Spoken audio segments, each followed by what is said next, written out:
হ্যাঁ বল এবার, আগের দিন পরে থেকে কি প্রবলেম আছে? ওই যেটা জলের ক্ষেত্রে জলটাকে নেবো কিনা তড়িৎ বিশ্লেষণে কনসিডারে, ওইটা একটু তুমি বলেছিলে দেখে এসে বলবে, মানে যেখানে জলটা প্রধান হিসাবে বিশ্লেষণ হ্যাঁ আমি হয়। দেখতে ভুলে গেছি। উম, এটা আচ্ছা। আমাকে দেখতে হতো, আমি ভুলে গেছি। যাই হোক, যতদূর মনে করতে পারছি যে অ্যাসিডিক সলিউশন হলে আমরা এইচ প্লাসটা নেব, ওইচ মাইনাস নেব না। বেসিক হুম হুম সলিউশন হলে হুম। ওইচ মাইনাস নেব, এইচ প্লাস নেব না। আর যখন অ্যাসিডিক বেসিক বেসিক অ্যাসিডিক আর বেসিক কোনোটাই না, তখন দুটোই নিতে পারি যতদূর মনে করতে পারছি আমি। বাট আমি, হ্যাঁ ওটা আরেকবার দেখে আসতে হবে, আমি ভুলে গেছি দেখতে ওটা। আর যেখানে জলের বিশ্লেষণ হচ্ছে ক্যাথোডের হুম। ক্ষেত্রে আমরা আহ ও টু ও টুটাকে নিই, মানে ও কি বলে, ক্যাথোডের ক্ষেত্রে আমরা OH মাইনাস কে নিচ্ছি, আর অ্যানোডের ক্ষেত্রে H প্লাস কে নিচ্ছি জলের বিশ্লেষণে। এইটা ক্যাথোডে ওইচ কি মাইনাস করে কি করে ডিফাইন? যাবে? জলের বিশ্লেষণের ক্ষেত্রে তো অ্যাসিডিক, মানে যে কটা দেখিয়েছিল NaOH বা আর H2SO4, ওখানে সব ক্যাথোডে কে ক্ষেত্রে যায়? আমি দেখি ক্যাটায়ন না অ্যানায়ন? ক্যাথোডে ক্যাটায়ন যায়। তো ওইচ মাইনাসটা কি ক্যাটায়ন? না, জলের তুমি দেখো বিশ্লেষণ করে দেখি যে যে কোনো একটা নাও দেখো আরে ক্যাথোডে। তুই একটু আগে কি বললি, জলের তড়িৎ বিশ্লেষণে ক্যাথোডে ওইচ মাইনাস যাবে? তুই না, তাই বললি একটু বিশ্লেষণে আগে। যাবে না, OH মাইনাস তৈরি হবে লিখেছে, মানে ওইচ এই মাইনাস তৈরি মানে কেন হবে? হুম, দেখা কি বলছিস। এই তো H2O প্লাস ইলেকট্রন করে যেটা লিখেছে আর কি। হুম।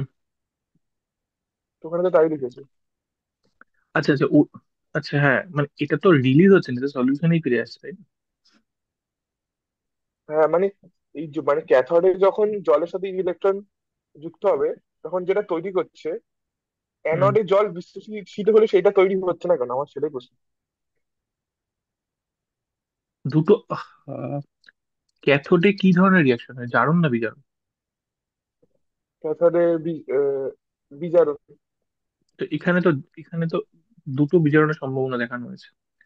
একটা, দ্রবণীয় বস্তুর এইচ প্লাস বিজারিত হয়ে হাইড্রোজেন গ্যাসে যাবে। আর একটা যে জল, হুম এটা তো প্রথমেই দেখালাম যে জল বিজারিত হলে হাইড্রোজেন গ্যাসে যায়, জল জারিত হলে অক্সিজেন গ্যাসে যায়, অক্সিজেনের দিকে যায়, ঠিক আছে? তো সেটাই তো দেখানো হয়েছে না, যে জল অ্যানোডে, অ্যানোডে তো জল জারিত হবে, জারিত হলে কোন দিকে যাবে, অক্সিজেনের দিকে যাবে। হুম এবং হুম। সেই জন্য রিয়েকশনটা আলাদা। আর এখানেও জারিত হলে দেখানো এইচ হয়েছে না প্লাস যে তৈরি করে, জারিত হলে এইচ প্লাস তৈরি করে। বিজারিত হলে, না না, জারিত হলে এইচ প্লাস তৈরি করে, সেটা বাই প্রোডাক্ট হবে। তার কারণ হচ্ছে যে এইটা যাবে কোথায় তাহলে? তা না হলে অক্সিজেন যদি আচ্ছা -2 আর থেকে জিরোর দিকে চলে যায়, তো এইচটা তো প্লাস হিসেবে থাকবে কোনো কোনো ভাবে। সেটাই এইচ প্লাস হিসেবে দেখিয়েছে। হুম, আচ্ছা। হুম হুম। আর ওই ক্যাথোডে ওটাই OH মাইনাস হয়ে যাবে, মানে ক্যাথোডে যেহেতু বিজা দিতে হবে।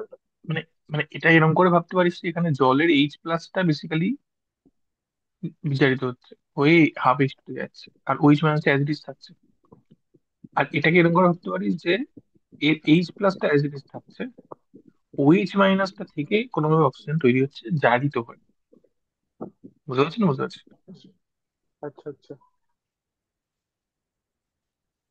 OH মাথায় মাইনাসের রাখতে ক্ষেত্রে পারিস। মাইনাসটা কার মাথায় থাকে না, সবটার মাথায় মূলত। ও, ও এর মাথায়, ও এর মাথায়। আরে এটা তো, জানি তো এত কেন, এখানে কে বেশি ইলেকট্রোনেগেটিভ? ও অক্সিজেন, অক্সিজেনের মাথায় মাইনাসটা আছে। যে যদি এই বন্ডটা ভাঙে হ্যাঁ, তাহলে কোন দিকে ভাঙবে, এদিকে মাইনাসটা। খুলবে না বন্ডটা? বুঝতে পারছি না, পারছিস না? এটা এই বন্ডটা ভাঙলে কি হবে, এইচ প্লাস তৈরি হবে আর ওইচ মাইনাস তৈরি হবে। মাইনাস কোথায় থাকবে, ওই মাথায় থাকবে। বুঝতে পারলি না, পারলি না এখনো?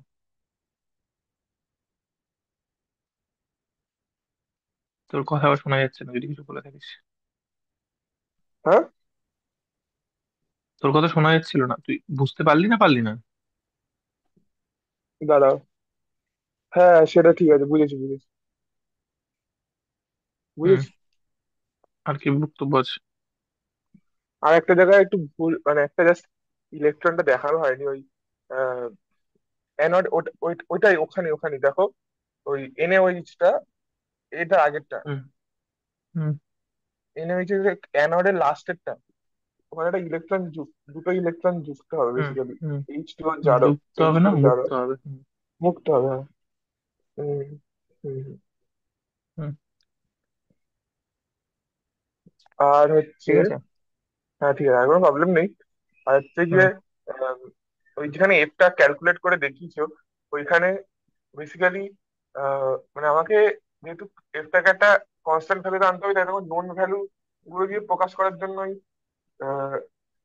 ইলেকট্রনের চার্জটাকে আনতে হচ্ছে, তাই তো? মানে মানে ওই ইলেকট্রনের চার্জের সম্পর্কে যুক্ত করে দিচ্ছি ইকুইভ্যালেন্ট ওয়েটের সাথে, মানে ওখানে ওই রিয়াকশন, মানে কত মোল ওই কোনো পরিমাণ পদার্থ মুক্ত হলে কত মোল ইলেকট্রন মুক্ত হচ্ছে সেটার সাপেক্ষে লিখছি আমি। মানে আনার জন্য আনছি এরকম কেউ কেন লিখছে, আসছেই তো ওরকম করে। মানে আর কি হ্যাঁ হ্যাঁ অপশন আছে? হ্যাঁ হ্যাঁ, কোনো অপশন নেই। হুম, সেটা দেখাতে চাইছি। হ্যাঁ, ঠিক আছে, এখন ভালো। হুম, যে এফ মানে বেসিক্যালি হচ্ছে দাঁড়াচ্ছে যে এক তুল্যাঙ্ক কোনো ক্যাটায়ন যখন বিজারিত হচ্ছে, তো বেসিক্যালি যে কোনো জায়গায় এক তুল্যাঙ্ক যখন হবে তার মানে এক মোল ইলেকট্রন সেখানে লাগছে। সেটা হুম জারণের ক্ষেত্রে এক মোল ইলেকট্রন ছাড়ছে, বিজারণের ক্ষেত্রে এক মোল ইলেকট্রন গ্রহণ করছে। হুম সেটা দাঁড়াচ্ছে, এবং সেটা তো দেখালাম যে সবসময় সেটা এক মোল। কারণ হুম হুম। মানে মনোপজিটিভ হলে সেটা তো এটার এক মোলের সাথে এটার এক মোল। যদি এন পজিটিভ হয় তখন কিন্তু এটার 1/n মোল মানে হতে এন হবে। মোল হয়ে যাবে, হ্যাঁ। মানে সবসময় তার মানে এটা এক মোল ইলেকট্রনই থাকবে আর কি, ঠিক আছে। হুম এই পুরো হুম জিনিসটাকে 1/n দিয়ে গুণ করলে এটা 1/n হয়ে যাবে, এটা 1 হয়ে যাবে, ঠিক আছে। হুম হুম হুম হুম। আর কোনো প্রশ্ন? না, ঠিক আছে। বেশ, তাহলে আমরা আগের দিনে যেখানে ছেড়েছিলাম ওখান থেকে আরো একটা অঙ্ক করবো। তার আগে ফর্মুলাটা একটু মাথায় রাখা দরকার, W equals to E U- into Q by F, বা E into I T by F. মানে যেখানে এইটা দিয়ে মূলত, ডাব্লিউ, এইটা মনে রাখলেই মোটামুটি সব কাজ চলে যাবে তখন, যেহেতু এখানে তাই একটা চলা নোন উচিত। ভ্যালু হুম আছে, একটা হুম না জানি না, এটা কি? হুম। ও আরেকটা তাহলে যেটা ডাব্লিউটা, হচ্ছে, আহ, হুম মানে আহ, মানে এই রাসায়নিক তুল্যাঙ্ক আর হুম নর্মাল তুল্যাঙ্ক, মানে মানে না, তড়িৎ রাসায়নিক তুল্যাঙ্ক আর রাসায়নিক তুল্যাঙ্ক, মানে হুম তো রাসায়নিক তুল্যাঙ্ক আর তুল্যাঙ্ক ভারটা এক। হুম হুম। আর আর তড়িৎ রাসায়নিক তুল্যাঙ্ক বলতে ওই যেটা, ওই ইটা, তাই তো, ইটাকে বোঝায়, মানে যেটা মুক্ত হচ্ছে বেশি, মানে যতটা তুল্যাঙ্ক ভার মুক্ত হচ্ছে। না, এইটা হচ্ছে রাসায়নিক তুল্যাঙ্ক, জেড হচ্ছে তো তড়িৎ রাসায়নিক তুল্যাঙ্ক যেটা দেখানো হয়েছিল এখানে। আচ্ছা আচ্ছা, হ্যাঁ হ্যাঁ কোথায় গেল জেডটা? হ্যাঁ, এখানে অঙ্কটা কি? হুম, এই যে, নর্মালি ভাবতে পারিস তড়িৎ রাসায়নিক তুল্যাঙ্ক ব্যাপারটা কি, মানে আমরা তো দেখিয়েছিলাম Z equals to E by F, এটা দেখিয়েছিলাম তো আমরা।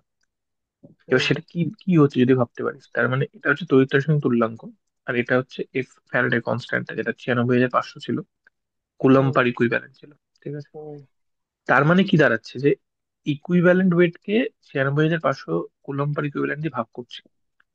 তার মানে দাঁড়াচ্ছে এই তড়িৎ রাসায়নিক তুল্যাঙ্ক হচ্ছে বেসিক্যালি পার কুলম্বে আসছে, মানে এক কুলম্ব চার্জ দিলে কতটা মুক্ত হচ্ছে সেটা আসছে তড়িৎ রাসায়নিক তুল্যাঙ্ক। সেটা এখান থেকে বোঝা যায়, দেখ, যে যখন কিউ ইকুয়ালস টু 1 তখন ডাব্লিউ ইকুয়ালস টু জেড। তার মানে তড়িৎ রাসায়নিক তুল্যাঙ্ক মানে হচ্ছে যে এক কুলম্ব চার্জ পাস করলে কতটা ওয়েট মুক্ত হবে। বুঝতে পারলেন না পারলেন না? হুম। সেটা বাঁদিকের ইকুয়েশনটা দিয়ে কি কিভাবে বললে ওটা? মানে এক সেটা কুলম্ব বললাম মানে এরকম এক, করে যে আমরা আমরা ওখানে দেখিয়েছিলাম এক Z equals to E by E by F, F, হ্যাঁ হ্যাঁ হ্যাঁ। ঠিক আছে। তাহলে এফ হুম হচ্ছে 96,500 কুলম্ব পার ইকুইভ্যালেন্ট, আর এটা হচ্ছে এত গ্রাম পার ইকুইভ্যালেন্ট, ঠিক আছে। তাহলে তার পার ইকুইভ্যালেন্ট কাটতো, তাহলে কি হলো, এটা গ্রাম পার কুলম। তার মানে জেড এর ও একক হচ্ছে আচ্ছা কত আচ্ছা গ্রাম মুক্ত হবে পার কুলম কারেন্ট দিলে, ঠিক আছে। আচ্ছা আচ্ছা, সেটা বুঝতে এখান থেকেও পেরেছি। দেখতে পাচ্ছি হ্যাঁ হ্যাঁ। যে কিউ কস টু 1 হয়ে গেলে ডাব্লিউ কস টু যেটা হয়, হুম ঠিক আছে। এই তো এখানে দেখিয়েছিলাম তো এই যে। হুম হুম। হুম, ঠিক আছে বুঝি। বেশ। তাহলে এটা হচ্ছে আহ কত পরিমাণ ওয়েট মুক্ত হচ্ছে, মুক্ত হওয়া ভর। আর এটা হচ্ছে ইকুইভ্যালেন্ট ওয়েট, হুম। তুল্যাঙ্ক, তড়িৎ রাসায়নিক তুল্যাঙ্ক করে বলি।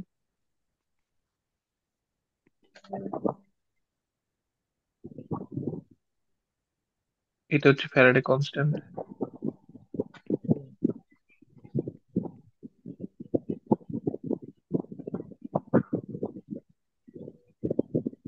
আর এটা হচ্ছে চার্জ,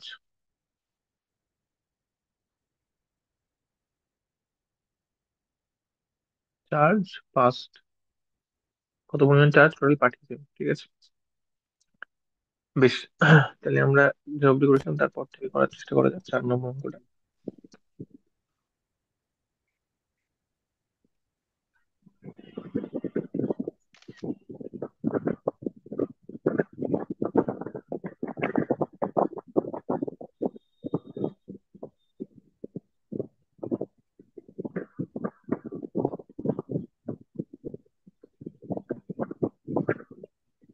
অঙ্কটা পর। একটি ধাতব লবণে 1.5 অ্যাম্পিয়ার তড়িৎ প্রবাহ 30 মিনিটে চালনা করলে ক্যাথোডে এত ঘনত্ব তৈরি হয়, যদি যোজ্যতা 2 হয়। বুঝতে পেরেছি। আর একটু পারমাণবিক ভাবে গণনা করো। এটা কি কি দিয়ে দিয়েছে আমাকে সেটা বল। আমাকে আইটি মানে কিউটা পেয়ে যাবো, আই আর টি দিয়ে দিয়েছে। একেবারে ওখানে বসিয়ে করবো, তাহলে আই হচ্ছে 1.5 অ্যাম্পিয়ার, ঠিক হুম আছে। হুম। টি কত? আর 30 30 × 60, 30 × 60 সেকেন্ড। 60 সেকেন্ড, মানে আর 1800 সেকেন্ড। ডাব্লিউ ডাব্লিউ বলে দিয়েছে 0. আমি ওটাকে 9 ধরে করবো, মানে এত কথা লিখে রাখবো। জিরো পয়েন্ট ঠিক নাইন আছে। লিখে দিই। আচ্ছা গ্রাম। ঠিক আছে। হুম। তাহলে এবার আমরা কি জানি, W equals to E I মানে টি আপেক্ষিক বাই পারমাণবিক এন। ভর বলতে আমাকে আহ মোলার ভর বার করতে হবে নাকি, কি করতে হবে? পারমাণবিক ভর, মোলার ভর না। ধাতুর ক্ষেত্রে তোকে এখানে ধরতে হবে ওই আর কি, এক পরমাণু, মানে হ্যাঁ, মানে মোলার ভরই এক যোজ্যতা হচ্ছে, 2 বলতে কারণ আমাকে বেসিক্যালি 2 দিয়ে ভাগ করতে হবে লাস্ট দিকে, নাকি? ভাগ। আচ্ছা ঠিক আছে, এটা করা যাক। তাহলে তাহলে এটা কি আছে, এটা আছে 0.8898 গ্রাম। ইটা জানি না। আই হচ্ছে 1.5 অ্যাম্পিয়ার। না, তুই কি জানিস? এটা হচ্ছে 1800 সেকেন্ড। এটা হচ্ছে 96,500 কুলম পার ইকুইভ্যালেন্ট, ঠিক আছে। হুম তাহলে এখান থেকে কি বেরোবে, ই বেরোবে হুম 0.8898 গ্রাম। এখানে অ্যাম্পিয়ার আর সেকেন্ড গুণ করলে কুলম্ব হয়ে যাবে, এই কুলম্বের সাথে এই কুলম্ব কেটে যাবে, ঠিক আছে। হুম হুম তাহলে এটা গ্রাম পার ইকুইভ্যালেন্ট ইউনিটে চলে আসবে।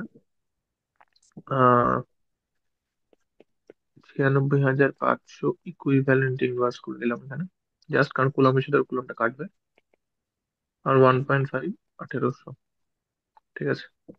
তাহলে এটা করলে কেটে কিছু পড়ে। একটা আসবে, হুম ঠিক আছে। তাহলে এটা এটা কি হলো, সেটা তুল্যাঙ্ক ভর। সুতরাং তুল্যাঙ্ক ভর সমান সমান এইটা। তাহলে যোজ্যতা 2 বলছে, তাহলে পারমাণবিক ভর কি করে পাবো? 2 দিয়ে গুণ করতে হবে, মানে হ্যাঁ, নর্মাল ভাবে। তাহলে ভাগ কেন বলছিস? হ্যাঁ, এটা আমি ভুলে। হুম তাহলে যোজ্যতা গুণ তুল্যাঙ্ক ভর, হুম তার মানে 2 গুণ ওটা, ঠিক আছে। হুম হুম চলে আসবে এটা। হুম। আচ্ছা, তারপরে কি আছে? তারপরে আছে 5।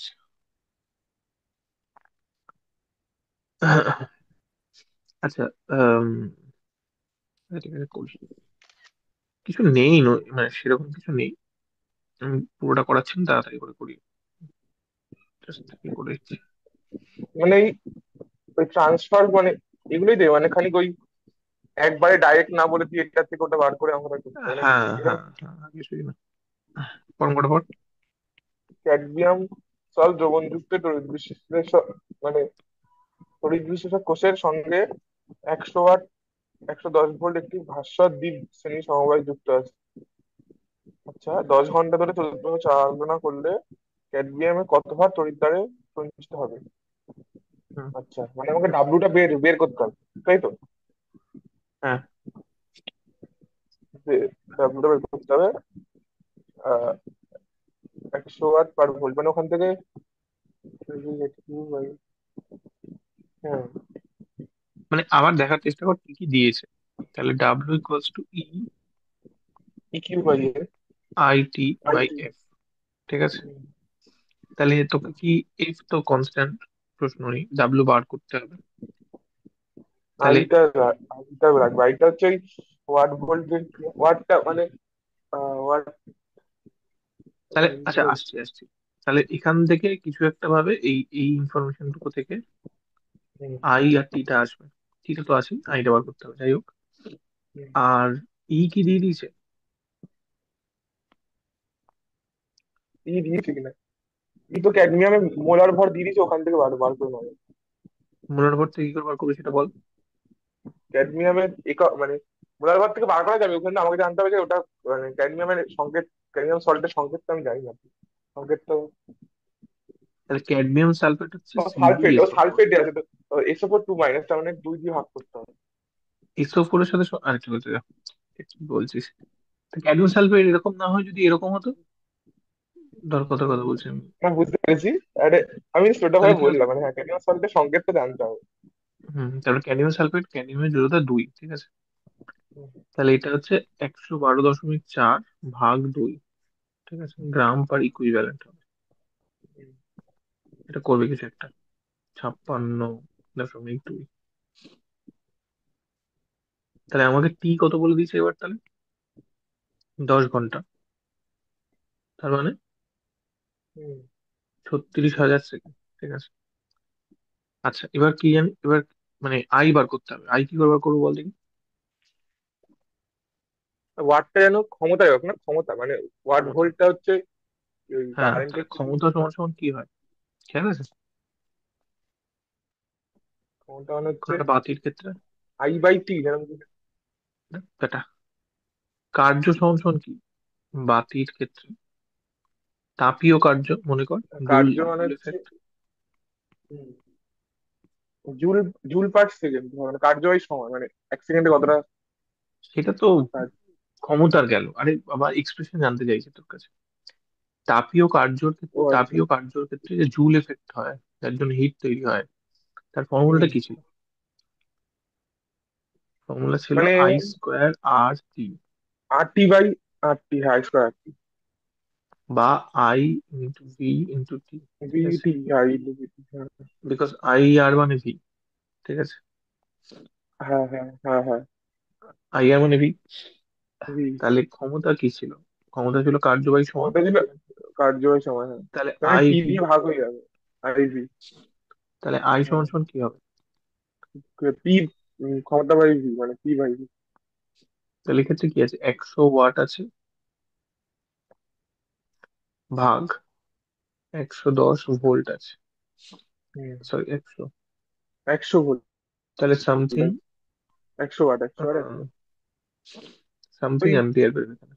বুঝেছি না বুঝছি? হ্যাঁ হ্যাঁ হ্যাঁ, 0.1 পিরিয়ড। তাহলে আই, আই জেনে গেছি, টি জেনে গেছি, ই জেনে গেছি, এফ জানি, তাহলে ডাব্লিউ পেয়ে যাবো।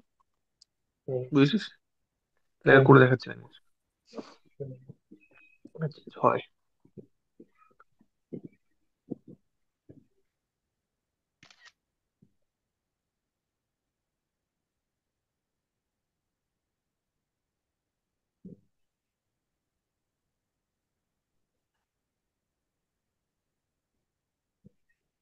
অঙ্কটা পর। ধাতব তারে 1 অ্যাম্পিয়ার তড়িৎ প্রবাহ হচ্ছে, 1 সেকেন্ডে তারের কোনো বিন্দুর মধ্যে দিয়ে কত সংখ্যক ইলেকট্রন প্রবাহিত হয়? বল, এটা সিম্পল অঙ্ক। উম, 1 অ্যাম্পিয়ার তড়িৎ প্রবাহ হচ্ছে কত সংখ্যক, এন এ সংখ্যক এন সংখ্যক যাবে, এ দাঁড়া দাঁড়া, ওই 1 মোল ইলেকট্রন যাবে, দাঁড়া দাঁড়া বলছি। কোথা থেকে এক মল এগুলো আসছে কোথেকে? মানে তুই কি লজিক্যালি দেখতে পাচ্ছিস না ব্যাপারটাকে? মানে একটা ফর্মুলা দেখেছি বা তুই ভাবছিস যে ওটা দিয়ে সব করতে হবে? লজিক্যালি ভাব, এর থেকে সোজা অঙ্ক কিছু নেই আর। হ্যাঁ দাঁড়া দাঁড়া দাঁড়া, 1 অ্যাম্পিয়ার, 1 অ্যাম্পিয়ার তারপর হচ্ছে 1 অ্যাম্পিয়ার মানে কি? 1 সেকেন্ড, 1 সেকেন্ডে, 1 সেকেন্ড, আচ্ছা দাঁড়া দাঁড়া, আহ আই বলে দিয়েছি।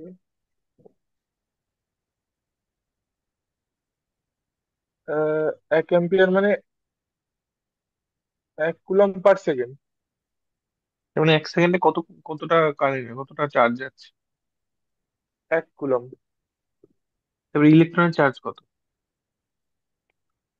ওই ওই 1.60 × 10⁻⁻⁻, তাহলে মাইনাস কতগুলো 20, ইলেকট্রন যেতে হবে? মানে 4 দিয়ে ভাগ করে দিতে হবে। তাহলে এর মধ্যে কি আছে?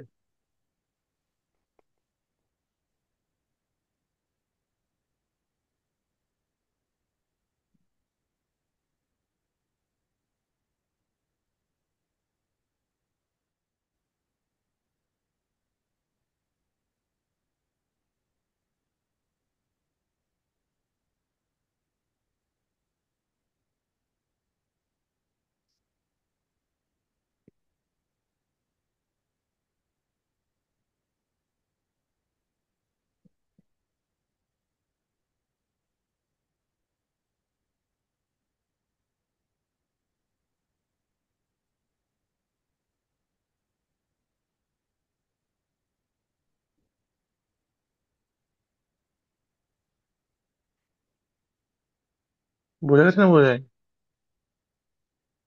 হুম 1 অ্যাম্পিয়ার কারেন্ট মানে 1 সেকেন্ডে 1 কুলম তড়িৎ প্রবাহিত হচ্ছে, যার প্রবাহিত হচ্ছে। এবার 1 কুলম মানে কতগুলো ইলেকট্রন? কারণ ফাইনালি চারের মধ্যে ইলেকট্রন প্রবাহিত হয়। সেটা বার করলাম, 1 কুলম হুম মানে এতগুলো ইলেকট্রনের চার্জ, তার মানে অতগুলো ইলেকট্রন প্রবাহিত হচ্ছে। হুম। এর মধ্যে কি হাতে ঘোড়া আছে বলতে?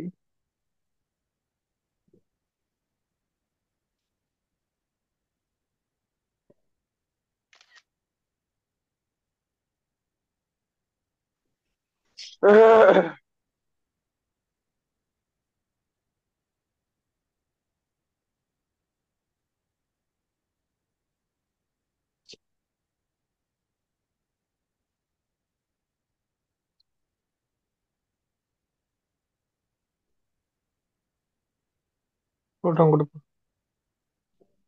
হুম, গলিত চিনি লবণে তিনের সংকেত কি জানো? তুই বল টিনের চিহ্ন কি? এসেন না? হুম। নামটা কি জানো, স্ট্যানিয়াম নাকি আমরা কেটে নাম, স্ট্যানাম, স্ট্যানাম। স্ট্যানাম। বলছি লবণে 2 অ্যাম্পিয়ার 5 ঘন্টা ধরে দিচ্ছি। আচ্ছা, 22 গ্রাম, 22 গ্রাম 3 মুক্ত হচ্ছে, ওই 3 লবণের, তিনের জারণ সংখ্যা কত? আচ্ছা,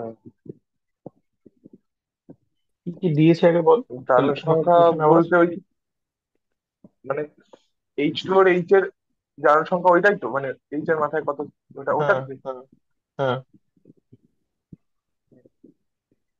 তাহলে ফর্মুলাটা আমাকে হচ্ছে দিয়ে কি, দিয়েছে EMT ডাব্লিউ, বাই এফ। তাহলে এইটা এইচ এফ দিয়েছে আমাকে। এফ, হ্যাঁ। ঠিক আছে, হুম। এটা জানি। এটা দিয়ে দিয়েছে, এটা দিয়ে দিয়েছে। তাহলে কোনটা বার করতে হবে? এইটা। ইটা। এটা হুম বার করবো।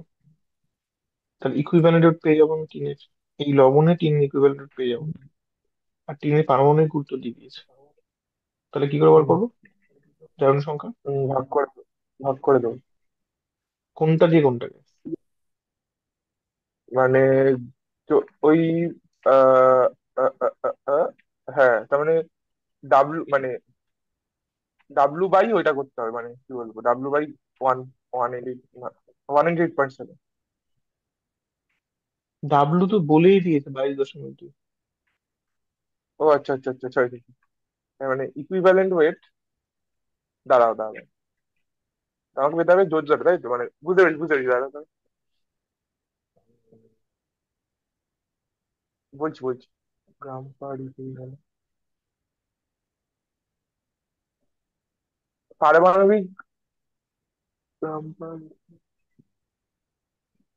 হ্যাঁ মানে পারমাণবিক গুরুত্বকে দিয়ে ভাগ করতে হবে। এটা বলতে এত কেন সময় লাগবে আমি বুঝতে পারি না। মানে কনসেপ্টটা কি ক্লিয়ার হচ্ছে না তুল্যাঙ্ক ভরের ব্যাপারটা? মানে এটা আর কতবার বললে পরিষ্কার হবে? 11 থেকে বলে গেছে কি কথা, যে তুল্যাঙ্ক ভর সবসময় পারমাণবিক ভরের থেকে বা আণবিক ভরের থেকে সমান বা কম হয়। সমান বা কম হয়, তার মানে ই সবসময় ছোট। তো এখান থেকে তো বোঝা যায় যে কোনটা দিয়ে কোনটাকে ভাগ করতে হবে। হ্যাঁ বুঝতে পারছিস না? বুঝতে পারছিস না? হ্যাঁ হ্যাঁ, বুঝতে পেরেছি বুঝতে পেরেছি। তাহলে এখান থেকে ই বার করতে হবে প্রথমে, আর তারপরে জারণ সংখ্যা সমান 118.7 ভাগ ই। ওকে ওকে। বোঝা গেছে না বোঝা যায়নি? হ্যাঁ হ্যাঁ, গেছে।